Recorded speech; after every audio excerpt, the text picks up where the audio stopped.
Hello, everybody. So I hope you like that playlist. It was a collaborative endeavor. I sent out an email and a Facebook query asking people for their favorite feminist songs, and so came up with about 4 hours worth of music, of which that was about half an hour. So let me know if you want a list of the songs that were nominated.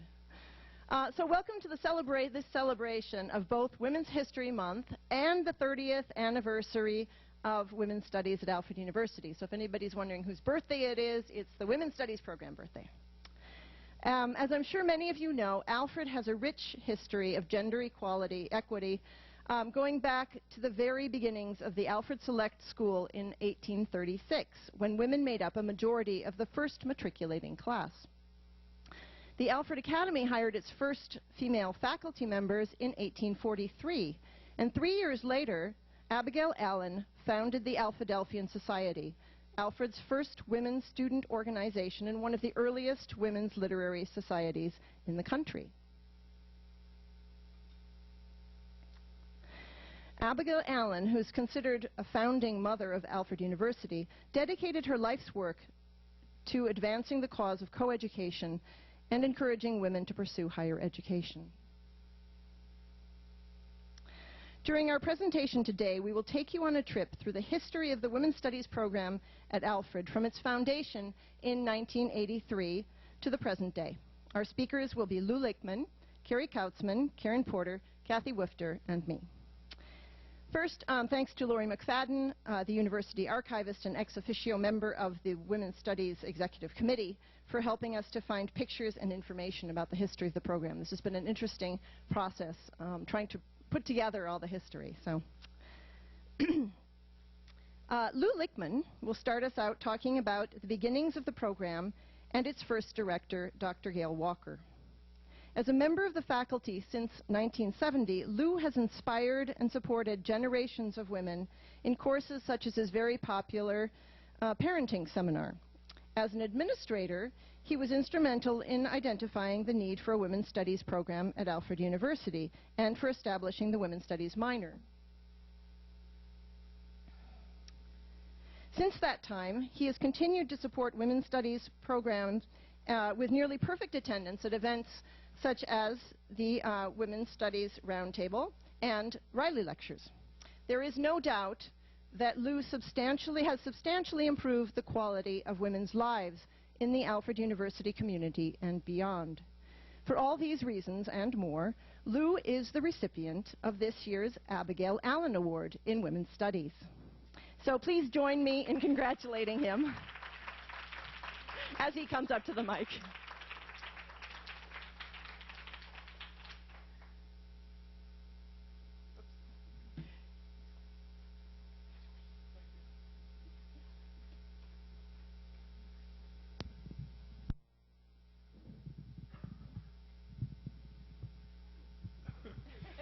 Okay.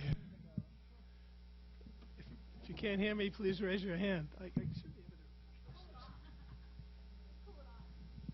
to. Thank you. Creative solution.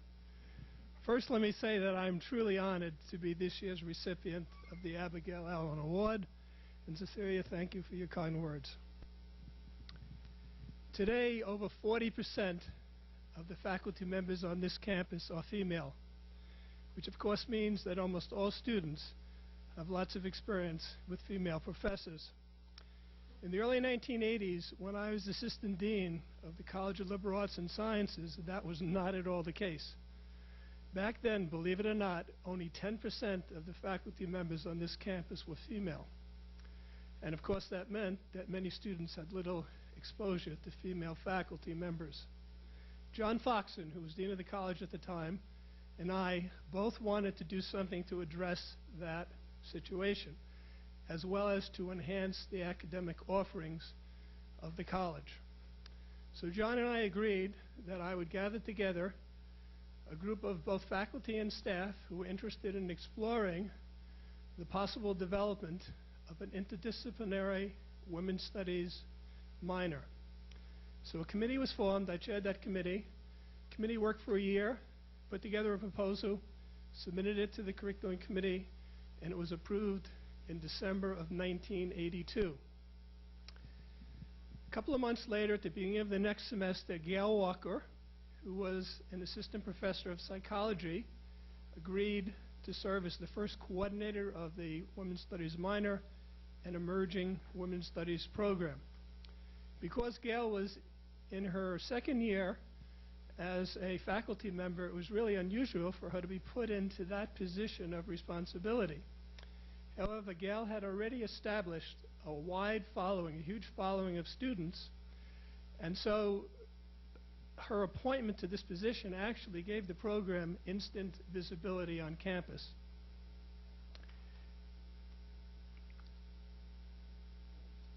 Gail's teaching excellence quickly became legendary. Students simply wanted to take courses with Gail Walker. When it came time to sign up for courses, students literally did not pay an awful lot of attention to the titles of the courses. As far as they were concerned, if it was a Doc Walker course, as her students affectionately referred to her, there was no doubt it was going to be a great course. The actual content that was in the course really didn't matter as long as Gail was teaching the course. She typically taught a number of courses, including the nonviolent crisis intervention course and the psychology of women, both of which were part of the Women's Studies program back in the early years in the 1980s. Doc Walker was a real performer, and literally, I mean this literally, from conversations with her, she saw the classroom as her stage. She was able to captivate the interest of students and make learning fun. It was not at all unusual to walk by her classroom and hear students laughing, clapping, and occasionally even cheering. There was absolutely no doubt in anyone's mind that Gail loved teaching. After all, when she knew that she had little time left to live because of terminal cancer, she chose to spend much of that time in her classroom, on her stage, performing for her students. Because she was a superb teacher and cared deeply about students, Doc Walker went on to become perhaps the most popular professor in the history of this institution. She won teaching awards virtually every year she was eligible. She won 12 awards in her 24-year career here. Through her teaching, advising, and work with the Women's Studies program, Doc Walker helped many students, many students, redirect their lives and find ways to reach their potential. Even today, she actually is still having an influence on students through the Gail Walker Memorial Book Fund, which she established before she died. This is a fund that provides interest-free loans to students who are having difficulty affording the cost of textbooks. I'd like to end with a quote from an interview that was conducted with Doc Walker back in 1997. During that interview, she was asked if she was a feminist, and she replied, "Am I a feminist? Of course. A feminist works towards equal rights for all people. How could a person choose to be anything else?"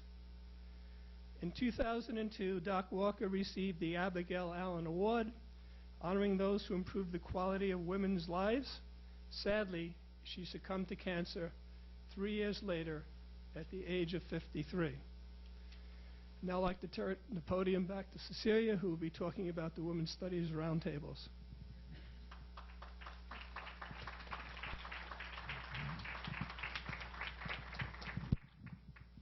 Thank you, Lou. One of the first developments of the Women's Studies program was the creation of the roundtables. So they started off sometime during Susan Mayberry's tenure as director of Women's Studies from 18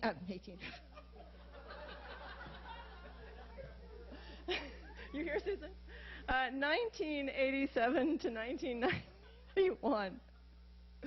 Oh, dear. At first, interested faculty would meet 2 or 3 times a semester on a Saturday morning in Howell Hall to discuss a feminist text or topic.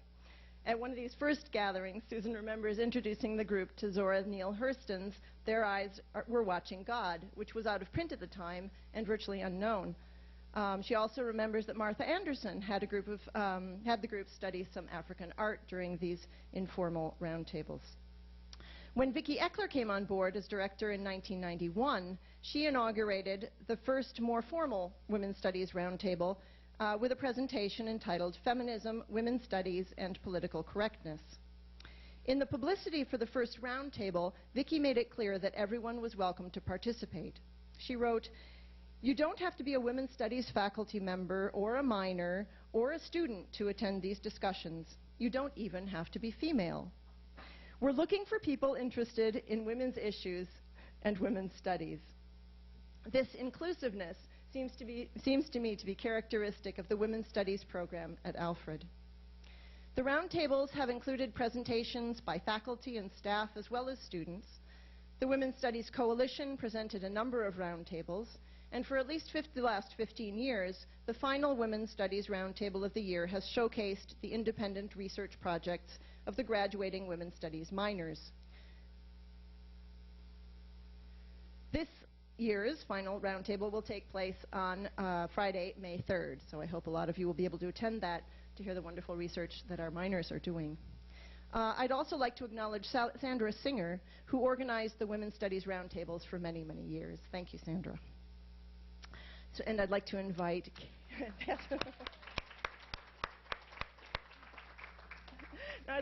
Karen to come up, Karen Porter to come up to talk about the Alphadelphian. Thank you, Cecilia. Hi, everyone. The Alphadelphian, it was the very first issue of the Women's Studies newsletter. The Alphadelphian was published in 1997. It was conceived and brought to life by Megan Allen, class of '98. Megan was a communication studies major and a women's studies minor. Megan accomplished something vitally important for the women's studies community, for she not only raised the level of awareness across campus about our program, but she also used the newsletter as a forum to teach about Alfred's history. By naming the newsletter after Abigail Allen's 19th Century Literary Society, she knew we would be reminded with each issue of Allen's legacy. And Megan had to do a fair amount of research to uncover that, and I thought it was just absolutely brilliant. Megan Allen, yes, her surname is Allen, created a written record for our program and gave us positive publicity. She motivated other students to get involved and made sure there was an editor to take over the newsletter once she graduated. She cared deeply not only about the Alphadelphian, her AU honors thesis project, but about our program and about feminism. For all of these reasons, Megan was awarded the Abigail Allen Award in 1999. Now, I'd like to turn the mic over to Carrie Kautzman, who'll talk about the Alphadelphian as a course that we offered. Thank you, Karen. So you'll see from Volume 9, Issue 1, that the Women's Studies community embraced Megan's concept, and 7 years later, the Curriculum and Teaching Committee of the College of Liberal Arts and Sciences made a historical decision. You've got the summary up here in the first paragraph. It approved Women's Studies 470, the Alphadelphian, a practicum in writing about women's issues, and it was the first course at AU to award academic course credits for students working on the Alphadelphian. Although the course might seem a natural outgrowth of the tradition going back to Megan's initial idea, producing a Women's Studies newsletter was not a safe bet. The faculty and administration were not certain that there was sufficient student interest to produce a fully enrolled course. There was, of course, terrific interest, and in 2010, the course enrolled 14 students. Fiona Tolhurst, the 2007 Abigail Allen Award recipient, who taught the course in 2005 and 6, wrote that teaching the Alphadelphian course was a wonderful experience because the student, writer, editors were so passionate about the planning, writing, and editing of the newsletter. The newsletter's faculty bios brought staff members and faculty closer, and its articles encourage risk-taking and reporting that, although not always ideal in its outcome, forced every staff member, Fiona included, to rethink her positions on difficult issues. Melissa Ryan taught the course from 2007 till 2010, and she wrote that the Alphadelphian is feminist theory in practice. The weekly meetings combine the best kind of informal conversation, earnest, thoughtful, searching, and funny, with a clear community building purpose. Because Melissa's group was outside the traditional classroom setting, they could feel free to opine and to explore. And because they knew they'd be sending the Alphadelphian out to the wider women's studies community, it felt like the conversations really mattered. Even the frenzy of designing and proofreading and cutting deadlines really, really close was fun. It was all a part of learning to accomplish something as a group. And even though they had their various editing catastrophes, the staff always had a publication to be proud of at the end of the semester. This year, a biannual issue will come out at our May 3rd Senior Women's Studies Roundtable. It will. And on that note, if you've gotten an email from us, please send us your information if you haven't yet. So Karen's going to come back to celebrate our annual Riley Lecture.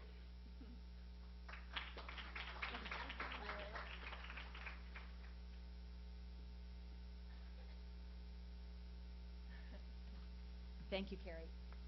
Oh my gosh. This picture was taken in 2000, the 2000 Riley Lecture. Our inaugural Riley Lecture in Women's Studies was held on April 11th, 1996, and it was delivered by a sociologist, Professor Ronnie Steinberg of Temple University. Dr. Steinberg's title was The Economic War Against Women, the Material Bases of Rhetoric and the Politics of Containment.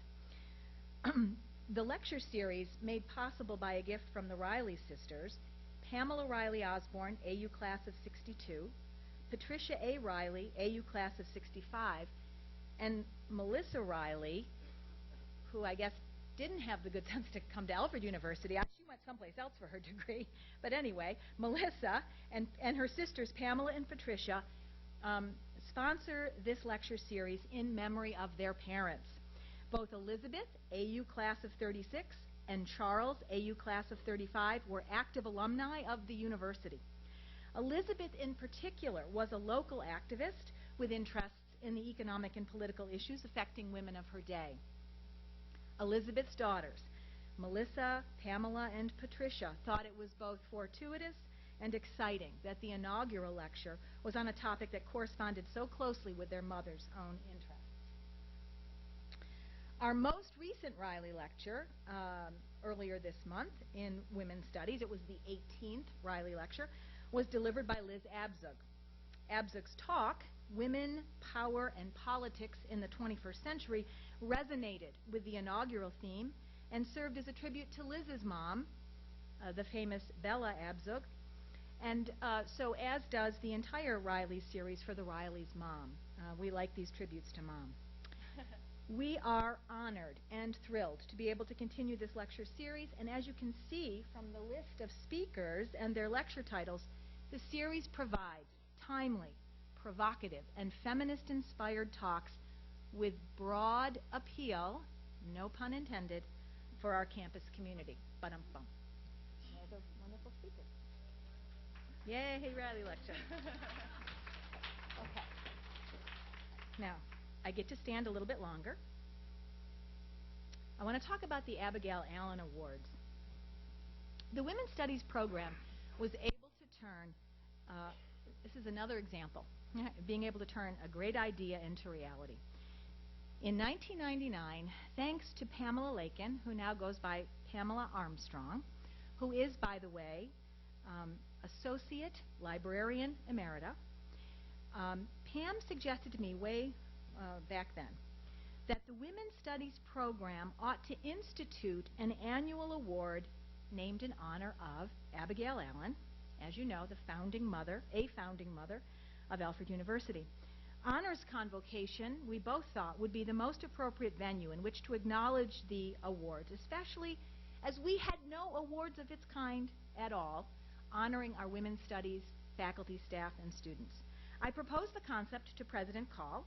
At the time, President Call was in office, who approved the award.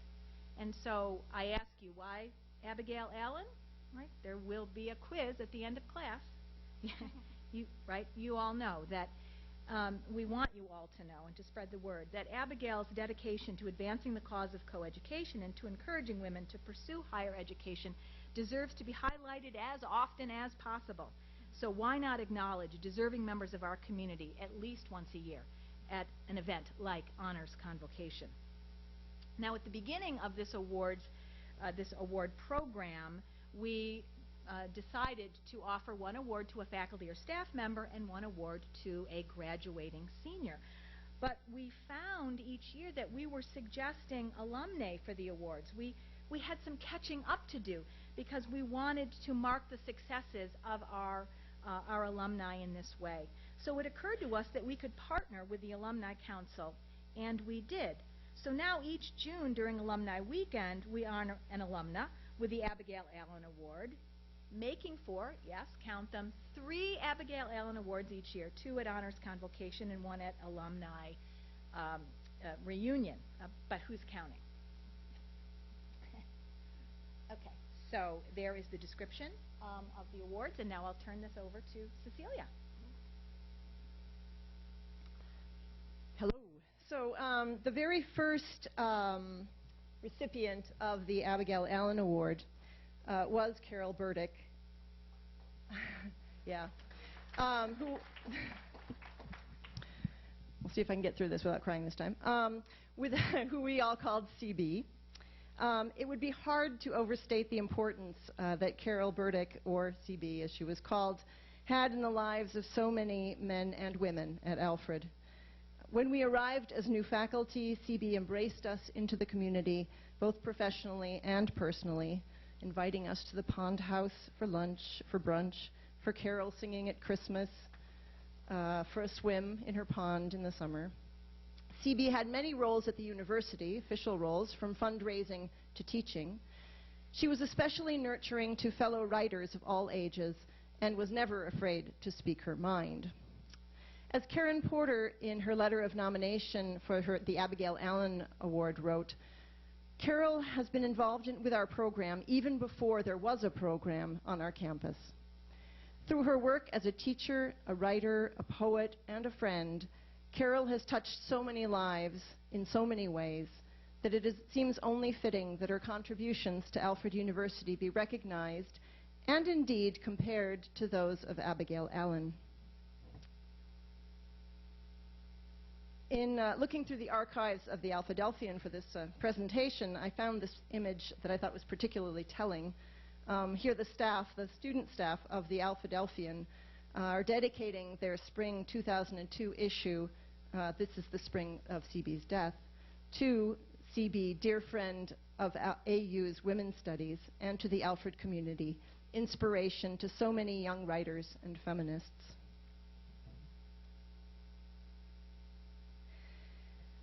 Haps and Mishaps, Sketch from a Rural Life, was CB's last book, published by Ellen Grove in 2007, just months before her death.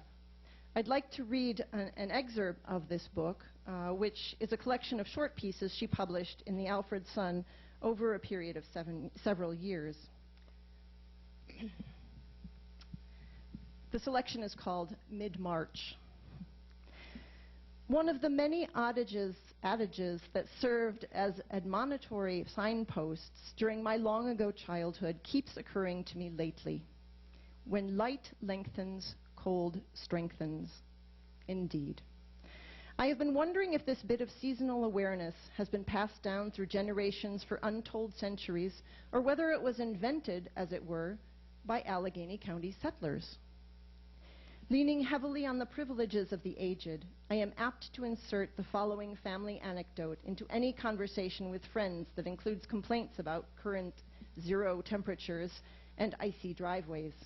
My mother, basically an honest woman, told me that when the family moved to Alfred in September 1931, a small pile of snow remained by the back porch on July 4th of the following year. I see no reason to disbelieve her story. Robert Frost may have written this small poem while in the throes of a New England March. There's a patch of old snow in the corner with grime overspread it, news of a day I've forgotten, if I ever read it. Some lines are left out due to the writers being too lazy to seek the source from the bookshelves. But we haven't even come to the old snow part of March at all. The spiles on my maples do not drip sap, although we have had a few precious days when the melt from the rooftop sounded like music to my ears. And there are birds twittering and twitters not heard since last spring. Some people have spotted robins. 12 turkeys marched solemnly down my road last week, all plumped out from the 0-degree temperature and with more than usual dissatisfied looks on their faces. About a week before that, I heard an unmistakable alto quacking from aloft and looked up to see a large V of geese.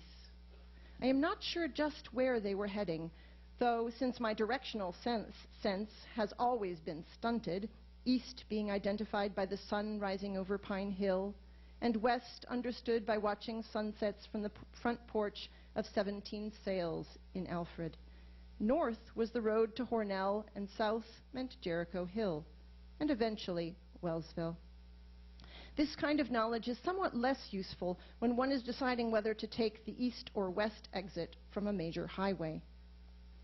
To return from a directionless divagation to talk, for the last time this year we all hope, about the weather.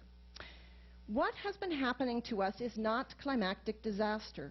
Our houses stand firm, accidents on slippery roads are usually fender benders, and slipping on ice only shakes the bones a bit, though I think Erin Redmond might disagree right now.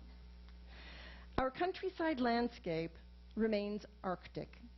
Under the sun, it sparkles and gleams as it did in January. And we know in our chilly bones that March 21st is a hollow attempt to force nature into a differing role, warm, perhaps nurturing and green. It is not spring. We have April blizzards. We have had a couple of inches of slush falling from the skies on AU's graduation day in May. And long ago, we had a pile of snow by the back door on July 4th. We should have learned by now how to amiably accept whatever happens. So who's complaining? I am.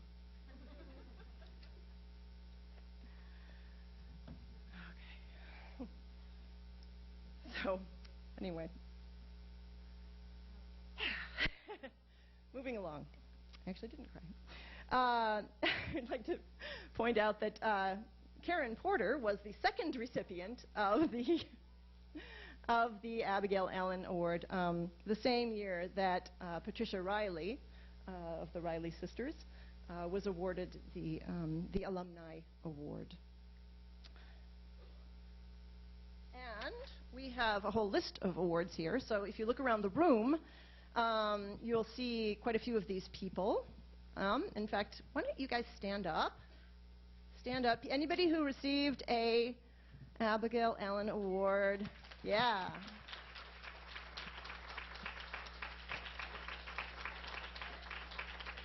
Great. And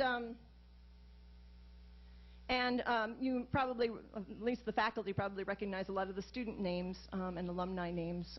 So maybe during the Q&A, if anybody wants to offer up any stories or anecdotes about any of those students or alums, that would be great too. All right. So now I'm passing the mic to Kathy Woofter. I've lost myself in my pages.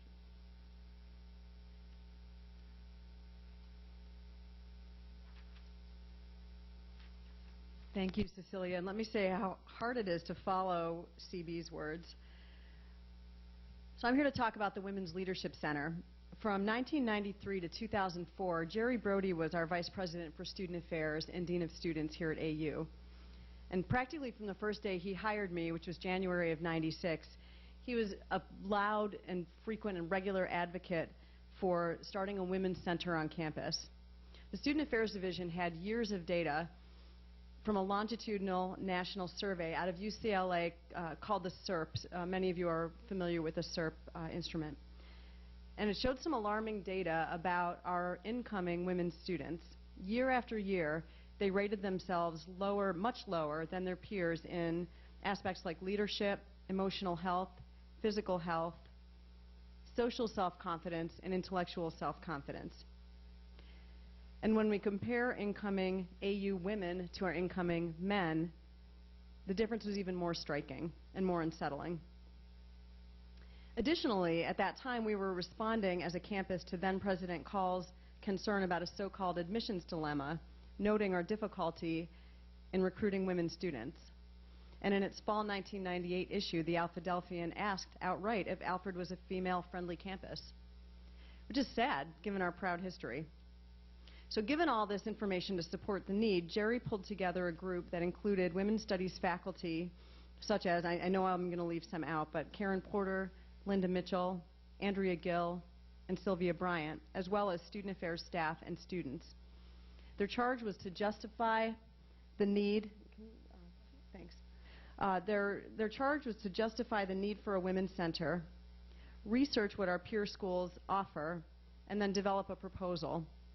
So it was a long proposal, and you could see the bare bones of it, and really the really essential elements of it here on the screen. And I think, as Julia can attest, that this is great. It looks an awful lot like what we currently have on campus. But like many good proposals, this one stalled for a while in need of a donor. But in 2004, University Relations came through, and we got the excellent news that an alumna of Alfred University anonymously had donated $250,000 to fund the startup of a women's leadership center dedicated to, and I quote, promoting the intellectual and social growth of Alfred University's women students. While I worked closely with the donor, who was a trustee of Alfred University, to establish the center, she did not want to be in the spotlight. This is her personality. And in addition, she had 2 teenage children, probably even younger at that time, Lauren and Dean, whom she hoped to shield a bit longer from the attention and the scrutiny that comes from a public acknowledgement of family wealth. However, in 2010, Beth Robinson Judson, along with her husband Jim, were killed in a plane crash, and her family agreed to allow us at that time to acknowledge her as the person who had believed originally in the Women's Leadership Center concept, and through her generosity had made it a reality. And the center now bears Beth's name. So back up a little bit. Once we had the funding, an advisory board was formed that included Pat Riley, Beth Judson, several sorority alumni, and women's studies faculty. We met regularly for a year to develop a strategic plan, conduct all kinds of focus groups, mandate the development of a signature program, which would become our Women's Leadership Academy, and hire our first director, Amy Jacobson.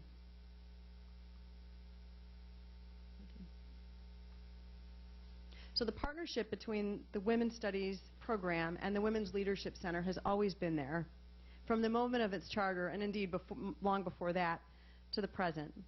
Today, all Women's Leadership Academy required courses are offered under the Women's Studies umbrella. About 50% of each year's Academy students are also Women's Studies minors, and both programs strongly encourage participation in the other. Co-hosting of programs is regular, including this year's recent Riley Lecture. And the Women's Leadership Center Advisory Board has a permanent seat reserved for the Women's Studies Director. So it's natural to ask, of course, is it working? You saw the list of desired elements, what we hoped we would accomplish. You know, are we accomplishing the goals that we set out to? And the answer is an unqualified yes. Consider that last year almost 500 people attended Women's Leadership Academy student capstone project presentations and the impact of that on our campus. The #1 measured outcome of Academy participation is a deeper understanding of feminism and women's issues. And the other 4 of the top 5 in order are increased understanding of leadership theory, improved communication skills, diversity and inclusion, and increased self-confidence, just what we set out to do. And we see direct evidence, anecdotal evidence, every day on our campus. So I'm very proud of the Women's Leadership Center, and I can't thank the faculty enough for their past and continued partnership with Julia and me to keep this going. And now I'd like to call Carrie back up.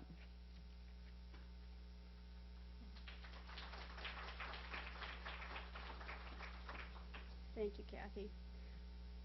This mural is another example of the partnership between the WLC and the Women's Studies program. Kevin Carr organized a team of 5 contributing artists and painted this mural, which you can see right after the Berggren in its entirety at the Judson Leadership Center. Kevin did this as his Women's Leadership Academy project. He graduated last May with a BFA and a minor in Women's Studies. He was the outstanding senior, the male outstanding senior, and the recipient of the Abigail Allen Student Award. For his Academy project, Kevin's artist statement recognizes Alfred University's strong role, and here I quote, strong role as a groundbreaker in women's equality. From the first university to be a truly coeducational institution to currently hosting one of fewer than 20 women's leadership centers in the nation.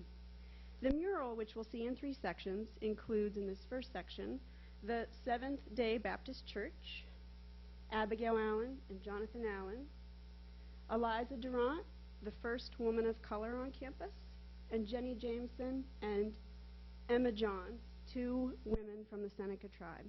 In the next section, we'll see, there they are coming to,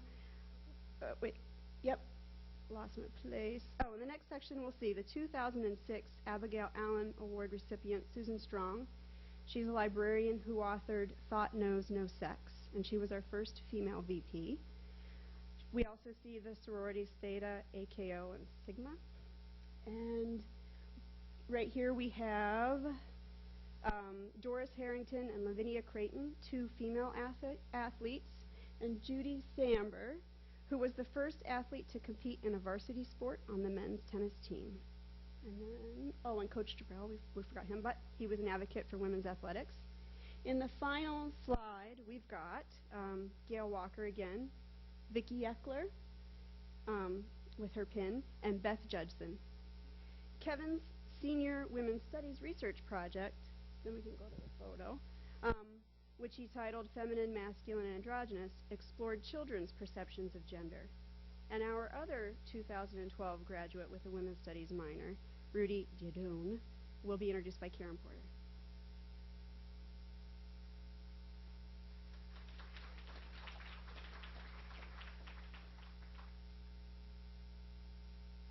Rudy Diodone, sociology major and women's studies minor, graduated in December of 2012, and his capstone project was titled Feminism versus Primetime. And in this project, he performed a content analysis of primetime crime dramas, television crime dramas.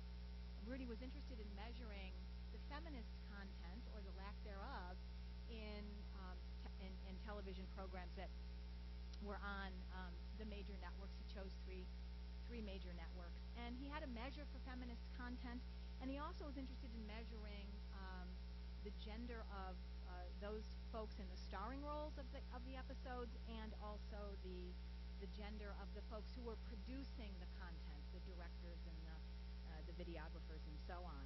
And he discovered a number of things, but one of the findings that I'll share with you is that as the number of, or as the percentage of women increased among the producers of the content, among those who were producing and directing and filming and so on, the amount of what Rudy called the stereotypicality increased as well. So that was a kind of a moment. Rudy concluded in his capstone project that it is so important for researchers to continue to pay attention to the way media portrays and represents women and represents gender, given this most powerful socializer. I wanted to share with you a couple of things that Rudy told us in his exit interview when he met with Professor Susan Morehouse and myself at the end of last year.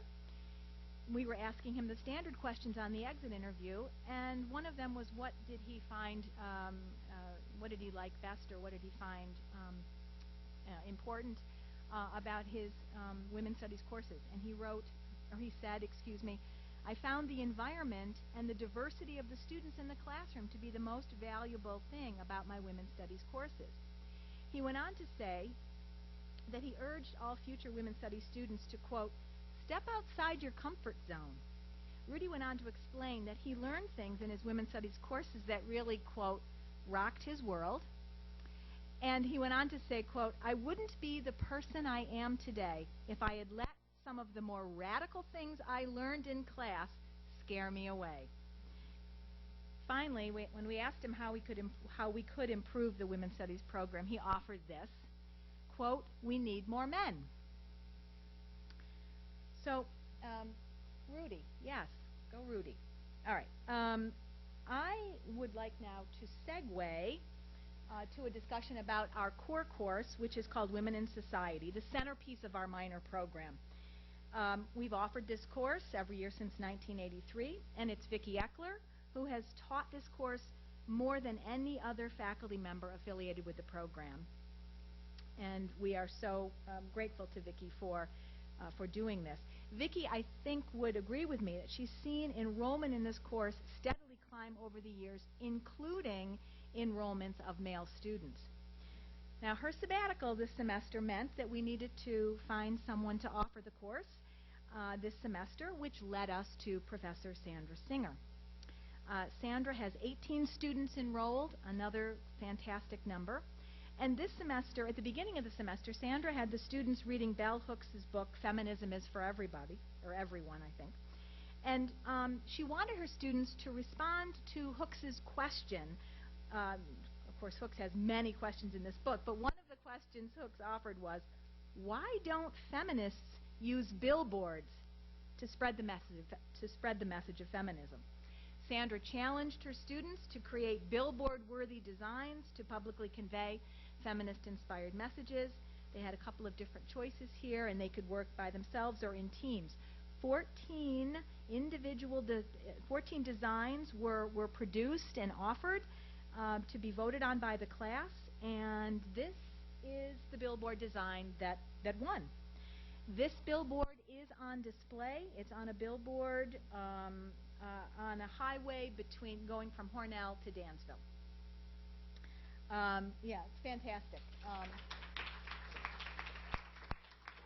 And I'm wondering if Kate and Isabel are here. They may be here. Yeah, there's Isabel. Okay, good work, Isabel. And I don't know if Kate is here as well. But this was their design, the winning design. I think Sandra and her students' activism and the billboard's message illustrate increasing student interest in gender studies, as well as an interest in exploring and understanding what feminism means to all of us. Alfred's history of gender equity and inclusiveness is alive and thriving. So, we've come to the end, and so in closing, if you'll indulge me just a few more minutes up here, I'll read from the column I wrote in the first issue of the Alphadelphian. I had made reference to this wonderful history of our minor program beginning in 1983 and the accomplishments of our colleagues from 30 years ago to the present. And I write, all of this, of course, is made more salient when we realize that Alfred's pioneer educators, such as Abigail and Jonathan Allen, staked their reputations on a commitment to women's rights, believing coeducation was, quote, the right thing to do. Their spirit resonates with our more recent history, when the organizers of the program, the John Foxons and the Lou Lichtmans and the Larry Griles and the Gail Walkers and the Susan Mayberrys and the Vicki Ecklers and all of the others who have come since then, in like fashion, knew devising and developing a minor in women's studies was likewise the right thing to do. To them all, we owe a debt of gratitude for their efforts have not only brought us to where we are today, but have forged a solid foundation on which to build, ensuring that women's studies at Alfred University has a secure place in the future. Thank you all for coming, and Cecilia is going to take over the mic now for some questions and answers. Oh,